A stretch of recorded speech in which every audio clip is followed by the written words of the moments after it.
मिस्टरांचे आईवडील जेव्हा एक्सपायर झाले होते तेव्हा ते छोटे छोटे लहान भाऊ बहीण होते. बहीण ही खूप छोटी होती आणि हे माझे मिस्टर आहेत ते ती बहिणीपेक्षा पण खूप छोटे होते. आणि त्यांचा एक मोठा भाऊ होता. तर बहीण हे आम्ही ही तिघं पण आहे ना चुलत्याच्या घरी राहत होते.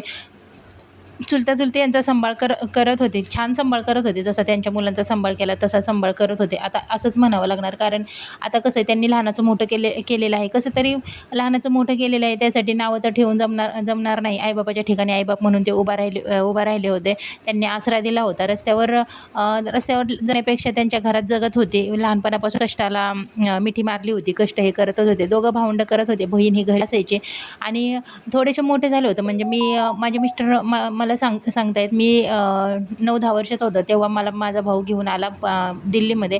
म्हणजे तो भाऊ होता तो 12-13 वर्षाचा होता आणि त्याच्यापेक्षा किती 3-4 वर्षांनी हे लहान. तर जास्तीत जास्त भाऊ 15 वर्षाचा असेल आणि हे 11-12 वर्षाचे असतील. तर भाऊ सपोर्ट म्हणून दिल्लीला घेऊन आले. त्यांचा भाऊ म्हणजे माझ्या मिस्टरांचा भाऊ म्हणजे माझे दीर, ते शिलाई काम करायचे आणि शिलाई काम करत असताना तिथं एका वर्करची गरज होती. म्हणजे लहान मुलाची पाणी देणं, चहा देणं, झाडून काढणं, कोणाला धागे देणं, धागे कट करणं अशी कामं होती. त्यासाठी मग सपोर्ट म्हणून तेवढे 4 पैसे पण होते आणि माझा भाऊ माझ्या डोळ्यासमोर राहील त्यासाठी माझा भाऊ मला दिल्लीला घेऊन आला. दिल्लीला घेऊन आल्यानंतर भावासोबत राहत होतो, खात-पीत होतो. सगळं म्हणजे काम वगैरे करत होतो. पण मला एक पिक्चरची खूप सवय होती. पिक्चर बघायची खूप सवय होती. आमच्या कारखान्याच्या शेजारी म्हणजे माझे मिस्टर जिथं काम करत होते त्या कारखान्याच्या शेजारी एक घर होतं आणि त्या घरात टीव्ही होता आणि पहिले शक्तिमान वगैरे असे सीरियल लागायचे. मी काम सोडून तो सीरियल बघायला गेलो होतो. कारण आता मी पण लहानच होतो. माझं किती 10-11 वर्ष वय. एवढं काही समज नव्हती की मी कामावर आहे. मला मालक बोलन मी टीव्ही बघायला कसं जाऊ. पण मी गेलो आणि नंतर मग माझ्या म्हणजे मालकाने आहे ते माझ्या भावाला खूप बडबड केली होती. तो राग माझ्या भावाने सगळा माझ्यावर काढला आणि मला 2 कानफडीत ओढल्या. मी रडलो आणि मग माझ्या भावाने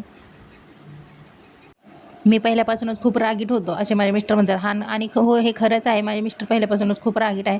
म्हणजे पहिल्यापासून तर मी बघायला नव्हते, पण आता जसं लग्न झाले तसं मी पाहिलेलं आहे. माझे मिस्टर खूप रागत आहे.